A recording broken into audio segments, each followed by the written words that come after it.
10월 10일 화요일 새벽 예배 하나님 앞에 드리시겠습니다. 고마우신 하나님 아버지 감사합니다. 오늘도 주의 은혜로 우리가 이 자리에 있습니다. 우리가 보내는 시간들, 우리가 우리에게 허락하신 하나님의 그 매일매일의 공급하심들이 하나님의 은혜 아니고는 설명할 수 없는 일들인 것을 고백합니다.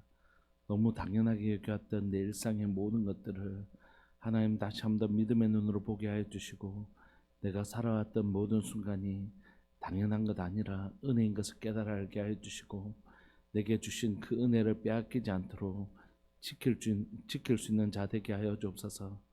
내게 매일매일 공급하시는 그 은혜가 너무 당연한 것, 매일 누리는 그것이 너무 당연한 것이어서 감사하는 마음을 잃어버린 자 되지 않게 하여 주시고, 하나님 내게 주신 그 은혜를 감사하며 그 은혜를 지킬 줄 아는 자, 그 은혜를 지켜내는 자 될 수 있도록 주님 도와주옵소서.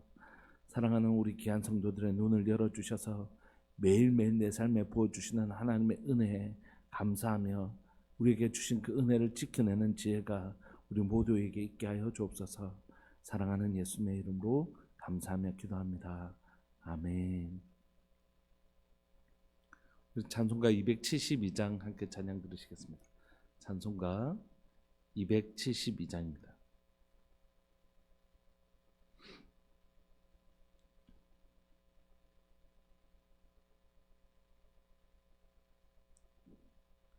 찬송가 272장.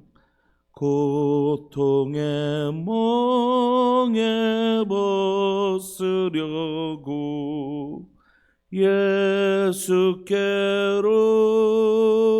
나갑니다.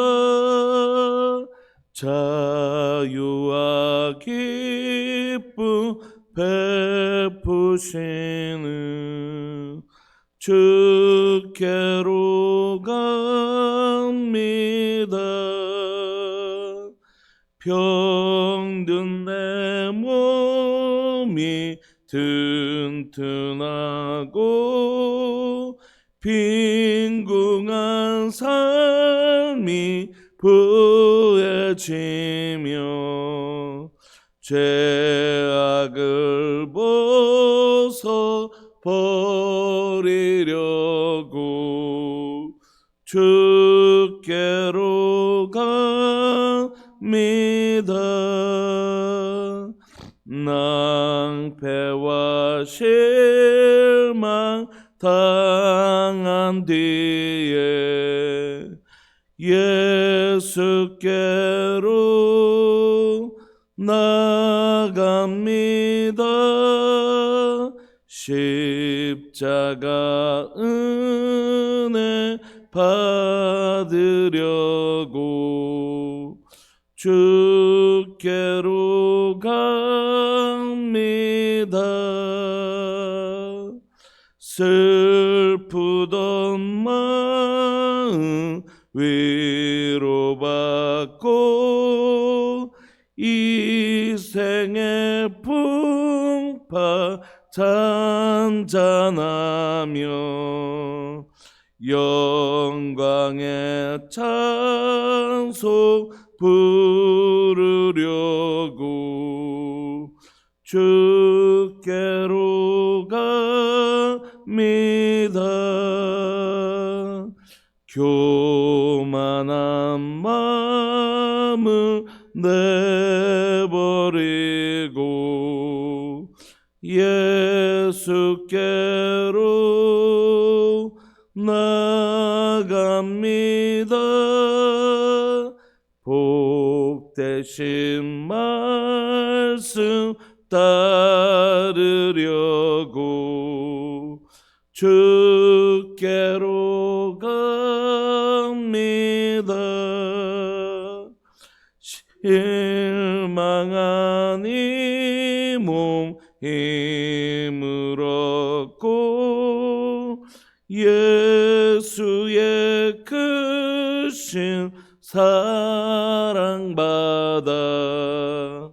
하늘의 기쁨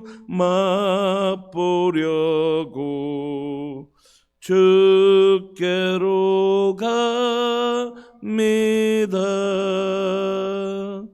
죽음의 길을 벗어나서 예수께로 나갑니다. 영원한 집을 바라보고 주께로 갑니다. 멸망의 폭우 헤어나와 평화의 나라 다다라서 영광의 주를 배우려고 주께로 갑니다.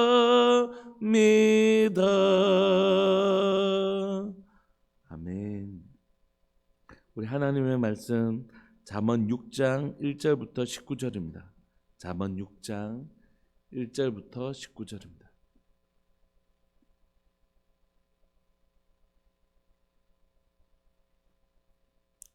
잠언 6장 1절부터 19절까지 한 목소리로 하나님 말씀 합독하시겠습니다. 1절 시작. 내 아들아, 내가 만일 이웃을 위하여 담보하며 타인을 위하여 보증하였으면 내 입의 말로 내가 얽혔으며 내 입의 말로 인하여 잡히게 되었느니라. 내 아들아, 내가 내 이웃의 손에 빠졌은즉 이같이 하라. 너는 곧 가서 겸손히 내 이웃에게 간구하여 스스로 구원하되 내 눈을 잠들게 하지 말며 눈꺼풀을 잠기게 하지 말고 노루가 사냥꾼의 손에서 벗어나는 것 같이 새가 그물 치는 자의 손에서 벗어나는 것 같이 스스로 구원하라. 게으른 자여, 개미에게 가서 그가 하는 것을 보고 지혜를 얻으라. 개미는 두령도 없고 감독자도 없고 통치자도 없으되 먹을 것을 여름 동안에 예비하며 추수 때 양식을 모으느니라. 게으른 자여, 내가 어느 때까지 누워 있겠느냐? 내가 어느 때에 잠이 깨어 일어나겠느냐? 좀 더 자자, 좀 더 졸자, 손을 모으고 좀 더 누워 있자 하면 내 빈궁이 강도같이 오며 내 곰핍이 군사같이 이르리라. 불량하고 악한 자는 구부러진 말을 하고 다니며 눈짓을 하며 발로 뜻을 보이며 손가락질을 하며 그의 마음에 패역을 품으며 항상 악을 꾀하여 다툼을 일으키는 자라. 그러므로 그의 재앙이 갑자기 내려 당장에 멸망하여 살릴 길이 없으리라. 여호와께서 미워하는 자 것 곧 그의 마음에 싫어하는 것이 예닐곡까지이니 곧 교만과 눈과 거짓된 혀와 무죄한 자의 피를 흘리는 손과 악의 계교를 꾀하는 마음과 빨리 악으로 달려가는 발과 거짓을 말하는 망령된 증인과 형제 사이를 이간하는 자이니라. 아멘.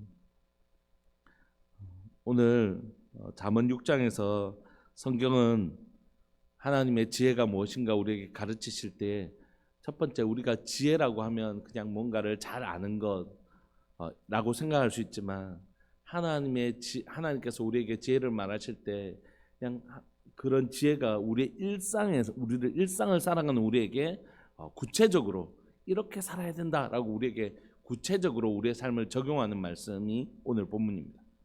첫 번째는 재정에 관한 것인데 1절부터 보시면 내 아들아, 내가 만일 이웃을 위하여 담보하며 타인을 위하여 보증하였으면, 담보와 보증에 관한 이야기를 해요. 그렇지만 이건 단순히 담보와 보증에 관한 문제가 아니라 재정에 관한, 우리가 재정 사용에 있어서 하나님을 경외하고 하나님을 두려워하는 사람은 재정 사용에 있어서 어떻게 사용하는지를 우리에게 보여줍니다. 담보하고 보증 쓰지 말라는 것이거든요. 그건 뭐냐면 네 스스로가 2절에 보시면 내 입의 말로 내가 얽혔으며 내 입의 말로 인하여 잡히게 되었느니라. 내가 스스로 올무에 걸리게 되었다. 다른 사람이 나를 함정에 빠뜨린 것이 아니라 내 스스로가 올무에 빠뜨린 것이 뭐냐면 담보와 보증이라고 얘기합니다.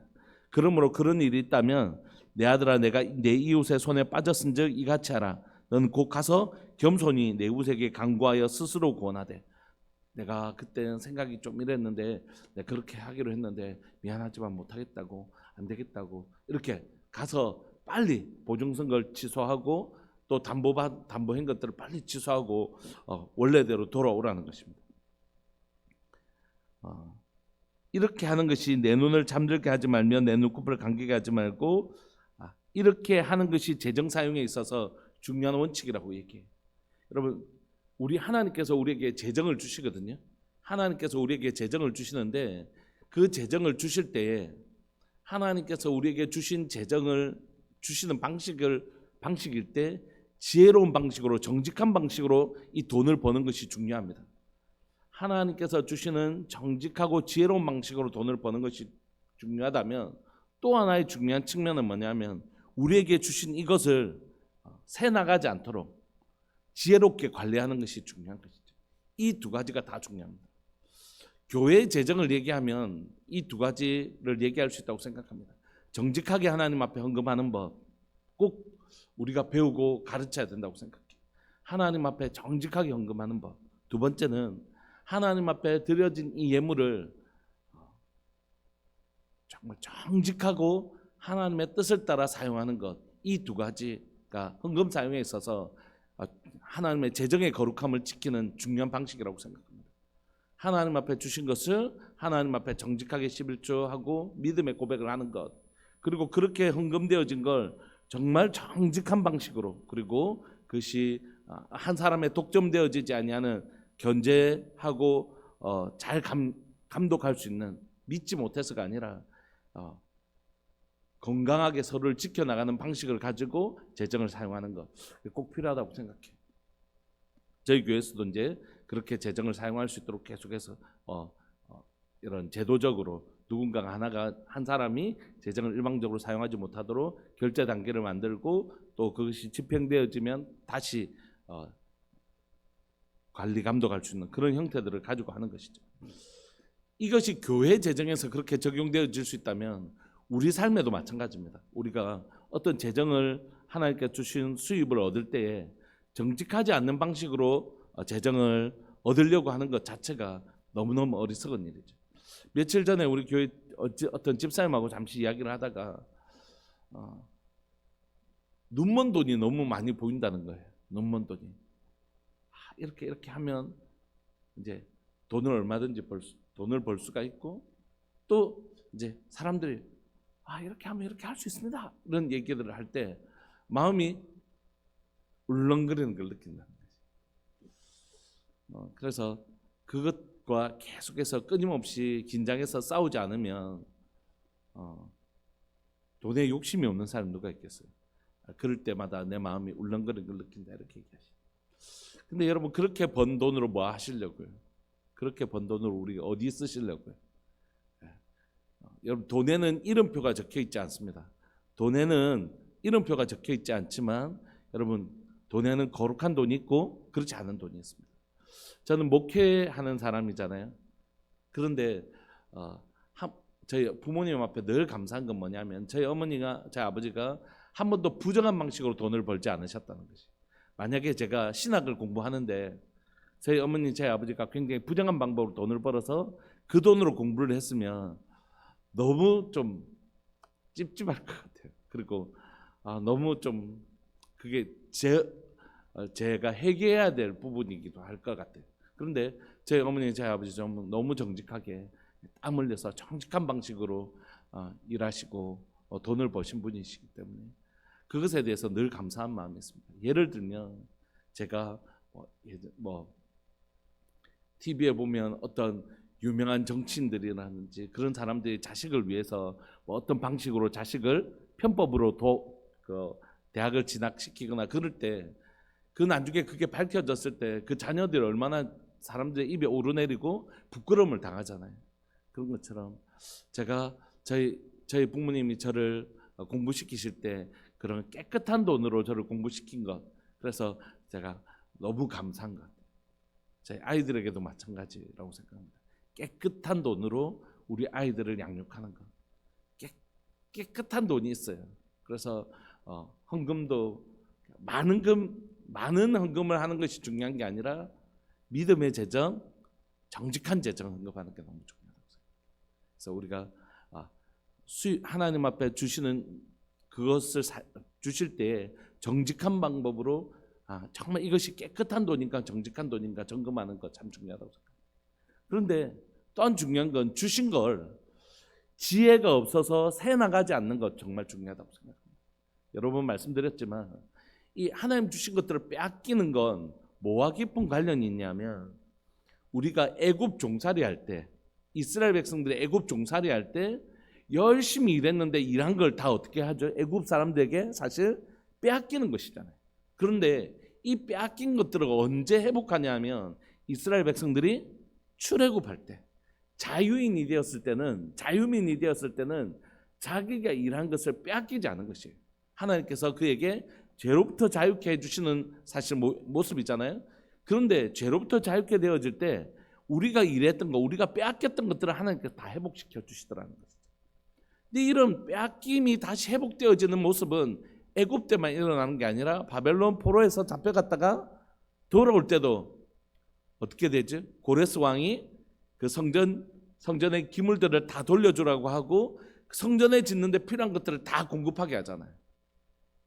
우리가 일했던 거 하나님께서 다 회복시켜 주시거든요. 그러므로 우리가 우리의 재정이 새 나가고 우리가 일했는데 다른 사람들이 다 빼나가는 상황은 이게 건강한 상황이 아니에요. 뭔가 문제가 있는 상황이죠. 이건 뭔가 우리가 애굽에 매여 있었던 것처럼 바벨론에 매여 있었던 것처럼 우리 가운데 뭔가 건강하지 않는 것들이 종속되어 있는 것이죠. 마치 오늘 담보나 보증에 매여 있는 것처럼요. 그러므로 이때는 꼭 기도할 필요가 있습니다. 하나님, 내가 열심히 일했는데 자꾸 받아야 될 돈을 받지 못하고 일했는데 일한 수고를 얻지 못합니다. 이럴 때는 반드시 내 안을 먼저 점검해야 돼요. 내가 혹시 내 마음이 돈에 묶여 있든지 내 마음이 뭐 어디에 묶여 있는지를 반드시 점검해야 됩니다. 그래서 하나님, 내가 하나님의 백성이 땀 흘려서 일한 거 심은 대로 거두는 거죠. 하나님, 이 은혜를 내가 누리게 해주십시오. 우리가 심은 대로 거두는 건 너무 당연하지, 그게 무슨 은혜야, 이렇게 얘기할지 모르지만 그렇지 않죠. 일하시는 분들은 일한 대가를 때로는 못 받기도 하고 열심히 공부한 아이들이 공부한 결과물을 얻지 못할 때가 있잖아요. 그러니까 우리가 당연한 것 아니라 하나님의 은혜입니다. 내가 누려왔던 모든 것들이 당연한 것 아니라 하나님의 은혜인 것이죠. 하나님께서 우리에게 지혜 주셔서 정직하게 재정을 벌기를 원합니다. 그리고 그것을 사용할 때에 하나님께서 그것이 새지 않도록 열심히 수고했는데 새지 않도록 하시는 은혜를 누리셨으면 좋겠다고 생각해요. 세 번째는 좀 부가해서 말씀드리면 성경은 우리에게 재정에 관해서 우리가 청직이라고 말씀하십니다. 청직이 사상, 우리에게 청직이라고 얘기하시는데, 그러니까 이 재정을 우리에게 주실 때 1차적인 하나님의 공급의 목적은 뭘까요? 우리를 행복하게 하기 위해서 주시는 것이에요. 하나님께서 여러분들에게 재정을 주실 때 여러분들 행복하라고 주시는 것입니다. 그러니까 여러분들 행복해 하셨으면 좋겠습니다. 여러분들 하나님 주시는 공급 때문에 맛있는 것도 드시고 여러분들을 예쁜 옷도 사서 입으시고 그러시는 은혜가 있기를 소망합니다. 그런데 하나님께서 우리에게 넘치게 주실 때는 그것에는 반드시 뭐가 있다고요? 사명이 있는 것입니다. 뻔한 얘기, 자주 하는 얘기지만 이것보다 더 좋은 예화를 찾기가 힘들어서 저희 아이가 4명인데 첫 딸에게 저희가 잠시 어디 나갈 때 이나 너희 동생들 점심 맛있는 거 사줘 하고 저희가 돈을 주고 갈 때 그 돈은 혼자 맛있는 거 사 먹고 옷도 사 입고 해라고 준 게 아닙니다. 그거 너도 행복해야 되지만 너도 맛있는 거 먹어야 되겠지만 너희 동생들 맛있는 거 사주라고 하는 돈에 뭐가 있다고요? 사명이 있는 돈이에요. 돈이 해야 될 일이 있는 돈입니다. 그러니까 우리에게 있는 돈이 다 나를 즐겁게 하는 사명만 있지 않고 다른 사람을 즐겁게 하는 사명을 가진 그 돈에는 아무 이름표도 없지만 하나님 주실 때는 사명이 있는 재정입니다.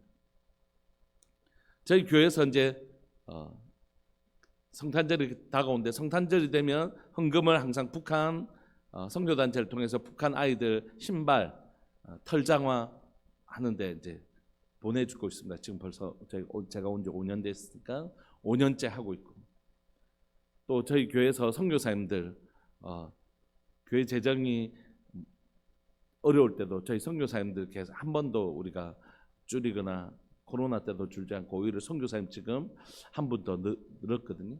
그래서 원하고 있고 또 지역교회 한 군데 섬기고 있고 이 교회에서 섬기는 것뿐만이 아니라 코로나를 시작할 때 하나님께서 제게 좀 부담을 주셔서 좀 너무 힘든 저희보다 훨씬 더 힘든 교회들이 많이 있어서 제가 아는 지인들 좀에게 이런 하나님 마음 주신 마음 고엘에 대한 마음을 주셨다 해서 모아서 지금 4년째 4교회하고 선교사님 한 분 5교회 5군데를 지금 섬기고 있잖아요. 섬기고 있으면서 지금 이제 4년 하고 있으니까 그래도 한 2천만 이상 넘게 또 어떤 분이 목사님 저희 어머니 돌아가셨는데 재정이 한 1,000만 원인데 이게 좋은 일을 써주십시오 해서 그때 코로나 기간 때 막 선교사님 돌아올 때인데 선교사님 10분들 100만 원씩 이렇게 탁 보내드리고 또 얼마 전에는 우리 좀 힘든 교회 목사님 2분 자녀들 대학 진학하는데 등록금 보태드리고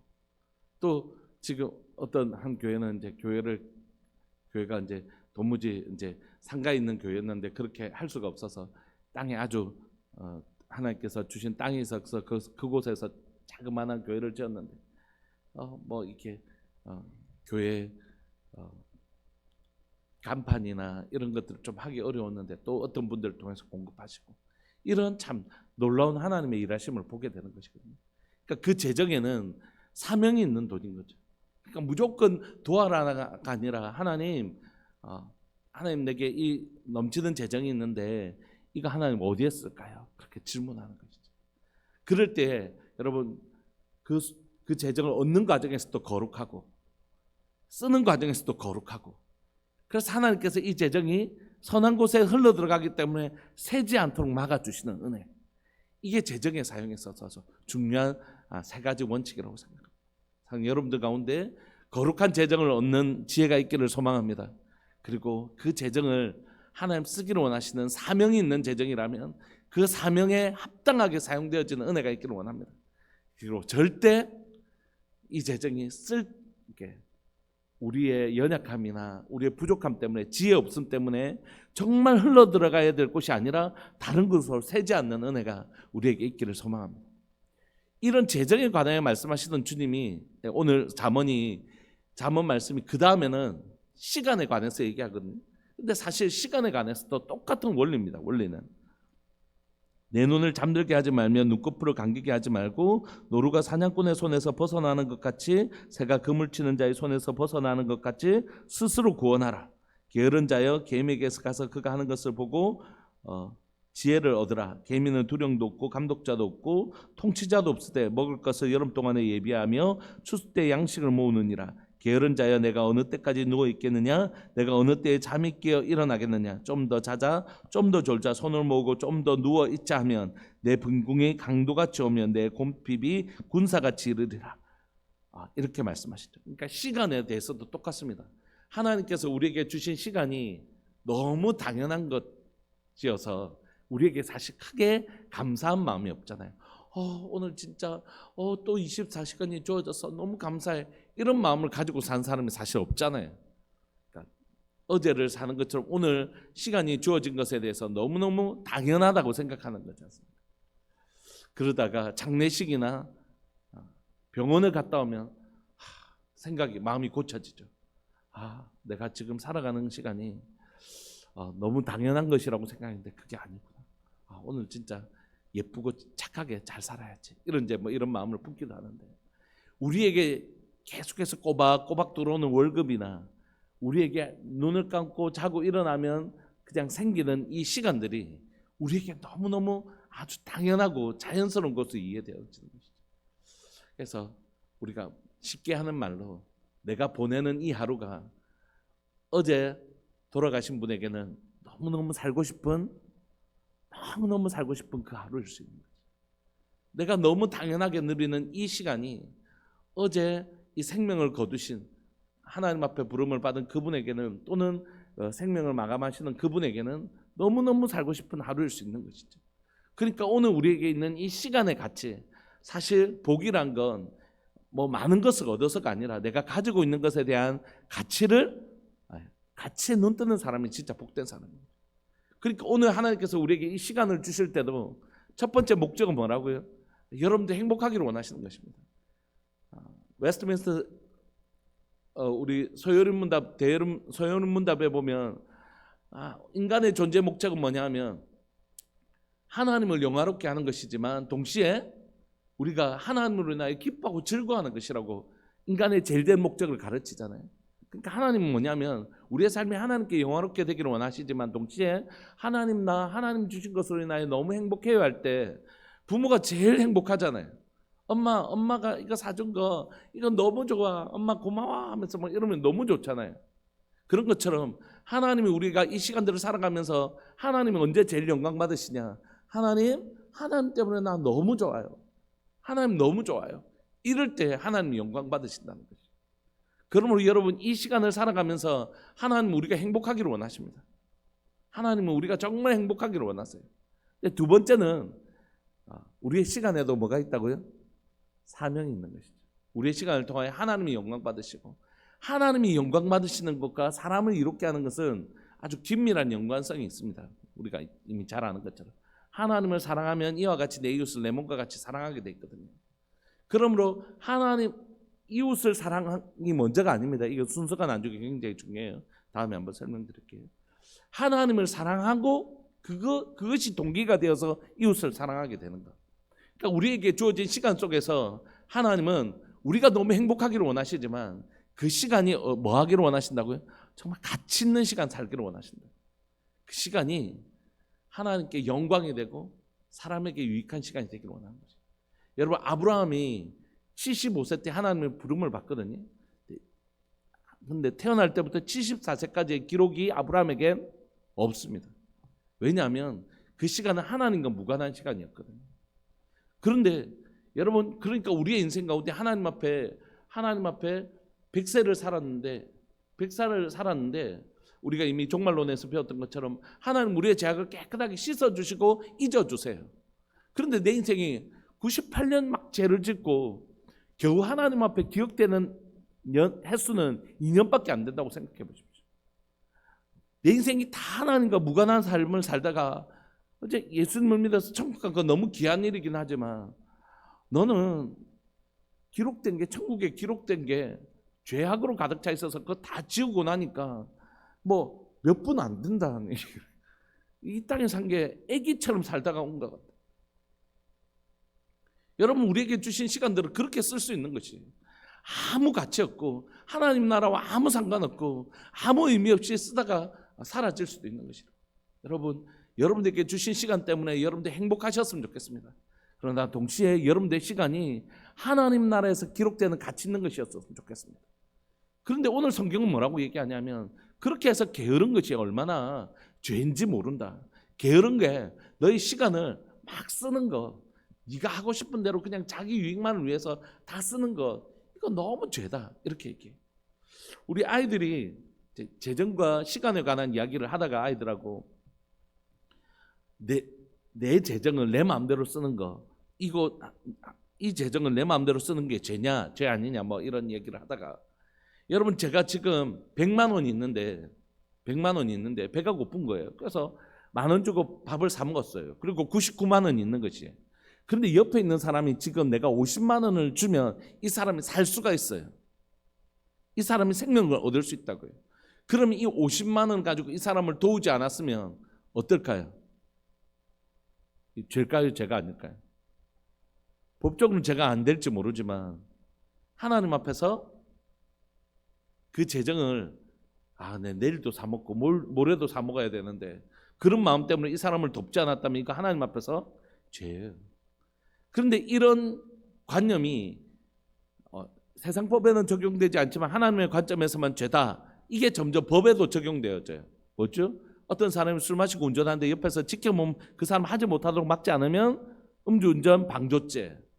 죽으려고 하는 사람을 너 죽으면 안 됩니다 말리지 않고 그냥 구경했으면 살인 방조죄. 방조죄라는 게 있잖아요. 그러므로 여러분 우리에게 주신 재정을 내 마음대로 쓰는 것 죄입니다. 죄. 내게 주신 시간 내 마음대로 쓰는 것 죄입니다. 오늘 그래서 게으름이 바로 죄라고 하나님 주신 그 사명대로 쓰지 않고 동생들 점심 사주라고 했는데 동생들 굶든지 말든지 내버려두고 그거 자기 위해서 다 쓰는 것, 하나님 내게 주신 아름다운 목적을 가지고 주신 시간을 그 목적 이루지 않고 자기 원하는 대로 다 쓰는 것, 그거 죄라고 얘기해요. 그런데 여기서 한 발짝 더 나아가서 이걸 그냥 자기 혼자 다 쓰는 것뿐만이 아니라 나쁜 데 쓰는 거예요. 돈을 나쁜 데, 시간을 나쁜 데 쓰는 거예요. 그냥 좋은 데를 못 써서 막 이렇게 낭비, 자기를 위해서만 쓰는 것도 죄라면 나쁜 데 쓰는 건 어떨까요? 말할 필요도 없는 것이죠. 여러분들의 시간이, 저도 제 삶에 제게 주어진 시간 속에 죄 짓고 하나님의 마음을 아프게 하는 시간이 있잖아요. 근데 그게 너무 속상한 거죠. 하나님을 위해서 쓰지 못할 망정, 이웃을 위해서 쓰지 못할 망정, 그냥 내가 차라리 TV나 보고 예를 들어서 좀 쉬자, 그럴 수 있잖아요. 근데 그게 지나쳐서 막 너무 게으름에 빠지는 것도 죄인데, 심지어 그 시간에, 그 귀한 시간에 죄를 짓고 그 재정을 가지고 나쁜 짓을 한다? 너무너무 가슴 아픕니다. 최근에 어떤 청년 하나가, 저희 교회는 아닙니다, 청년 하나가 도박에 빠져가지고, 요즘 인터넷 도박이 엄청 위험해요. 10억이 넘는 돈을 탕진을 해버렸어요. 아버지가 퇴직금 다 집어넣고 있는 집 팔아서 집어넣고 그렇게도 못 해결해가지고 하는 그 가정들을 보면서 너무너무, 저 재정이면 신들러 리스트라는 영화 있는 것처럼 그 유대인이 그 재정을 팔아 그 사람들을 살려내는 거예요. 나치의 손에서 생명을 살려내는 것처럼. 여러분, 그 재정으로 정말 얼마나 많은 사람들을 이렇게 유익이 될 수 있는 일들을 할 텐데, 그걸 그렇게 해서 탕진해 버리는 걸 보면서 너무 아프더라고요. 시간도 아깝고 재정도 아깝고, 그 아이가 그렇게 되도록 그렇게 된 그 인생도 너무 아깝고. 사랑하는 여러분, 그게 너무 아까운 것이, 그 다음도 마찬가지입니다. 똑같은 얘기를 모양만 다르게 하고 계시는 것이거든요. 12절, 불량하고 악한 자는 구부러진 말을 하고 다니며 눈짓을 하며 발로 뜻을 보이며 손가락질을 하며 그의 마음에 패역을 품으며 항상 악을 꾀하며 다툼을 일으킨 자라. 그러므로 그의 재앙이 갑자기 내려 당장에 멸망하여 살릴 길이 없으리라. 여호와께서 미워하시는 것 곧 그의 마음에 싫어하시는 것이 67가지니 곧 교만한 눈과 거짓된 혀와 무죄한 자의 피를 흘리는 손과 악한 계교를 꾀하는 마음과 빨리 악으로 달리는 발과 거짓을 말하는 망령된 증인과 형제 사이에 이가 나는 자. 그러니까 선한 일을 하며 살아도 정말 아까운 시간과 에너지인데 그걸 갖다가 이런 짓 하는데 쓰고 사는 것, 이게 너무너무 가슴 아픈 일인 것이에요. 그러니까 이런 자는 그냥 그의 삶이, 그냥 그 삶에 하나님 주신 아름다운 것으로, 하나님 주신 재정으로, 하나님 주신 체력으로, 하나님 주신 시간으로 이런 데 쓰고 사는 안타까움이 있는 것이지. 이건 지혜 없는 자라는 것입니다. 말씀을 마무리하고 싶습니다. 오늘 하루에 하나님의 지혜가 가득 담기는 하루를 사시기를 소망합니다. 여러분들에게 주신 재정과 여러분들에게 주신 시간과 여러분에게 주신 체력과 여러분들에게 무엇이든지 꼭 세 가지뿐이겠습니까? 그렇지 않겠죠. 내게 주신 것들을 그곳에는 반드시 여러분들을 기쁘게 하시려고 하시는 하나님의 목적과 또 누군가를 위하여 사용되기를 원하시는 사명이 있는 것이라고요. 그러니까 여러분들만을 위해서 다 써버리시면 안 됩니다. 오늘 하나님의 지혜가 담긴 하루, 하나님 지혜가 담긴 재정, 하나님 지혜가 담긴 여러분들의 삶의 에너지, 그 아름다운 목적을 위해서 사용되어지는 지혜가 가득 담긴 날 되시기를 소망합니다. 우리 시간 통성으로 한번 기도하실까요? 하나님, 하나님의 지혜가 내게 주신 모든 것 안에 담기는 삶, 빼앗기고 게으름으로 빼앗기고 담보 써서 빼앗기고 다 새는 그런 인생이 아니라 하나님 나라와 하나님의 뜻을 위하여 아름답게 사용되어지는 그 목적을 향하여 정확하게 사용되어지는 복된 인생 살 수 있도록 주님 도와주십시오. 주님의 이름을 크게 부르시면서 우리 기도하면서 나갑시다. 기도하시겠습니다. 주여, 살아계신 하나님 아버지, 역사하시는 하나님 감사합니다. 사랑하는 하나님, 하나님께서 사랑하는 교회 가운데, 이 땅에 있는 많은 교회 가운데 얼마나 많은 재정을 주시고 많은 것들을 주셨는지 모릅니다. 하나님, 교회가 하나님 그 주신 재정을 하나님 어디에 쓰고 있는지 잘 점검하기를 원합니다. 하나님 우리가 하나님 좋은 건물을 가지는 것이 필요하지만 하나님 그것이 하나님 넘치도록 하나님의 건물에만 우리의 하나님 재정을 다 쏟고 있는 것은 아닌지, 그 재정이 쓰여야 될 진짜 다른 곳이 있는데 혹시 하나님 눈에 보이는 뭔가에만 다 쏟고 있는 것은 아닌지 하나님 우리가 점검하는 은혜가 있기를 원합니다. 하나님 우리에게 주신 시간들을 그 시간의 목적을 따라 잘 쓰고 있는지를 점검하게 해주십시오. 하나님 우리에게 주신 에너지들을 하나님 주시는 그 목적을 따라 잘 사용하고 있는지, 내게 넘치도록 주신 지혜가 있다면, 지식이 있다면 그 지식을 나를 자랑하거나 다른 사람을 깔보는 데 쓰는 것이 아니라 정말 한 영혼을 섬기는 데 사용하고 있는지, 하나님 끊임없이 내게 넘치도록 주신 것들을 하나님의 목적을 따라서 잘 쓰고 있는지, 그것을 얻을 때 거룩한 방식으로, 그 쓸 때 하나님의 목적을 따라 쓰고, 그것이 절대 하나님이여 악한 것들을 향하여 흘러보내주거나 하나님의 소모되어지는 인생 살지 아니하도록 주님 도와주옵소서. 사랑하는 하나님, 오늘 나에게 주신 하나님의 그 은혜가 무엇인지 발견하게 하여 주시고 넘치도록 주신 그것을 하나님의 사명을 따라 잘 쓰는 지혜가 오늘 사랑하는 우리 성도들 가운데 있기를 원합니다. 재정과 시간과 에너지와 지식과 하나님 우리의 은사와 재능과 달란트 모든 것들이 하나님 그 목적을 따라 아름답게 쓰여지고 내 인생이, 우리의 인생이, 사랑하는 하나님의 교회의 역사가 그렇게 하나님의 뜻을 따라서 잘 사용되어지는 그런 교회와 성도 되게 하여 주옵소서. 오늘 또 그렇게 우리의 삶을 지키실 주님을 찬양합니다. 영광 받아 주옵소서. 사랑하는 예수님의 이름으로 감사하며 기도합니다. 아멘. 그 아름다운 하루, 복된 하루 사시기를 소망합니다. 기도하시겠습니다.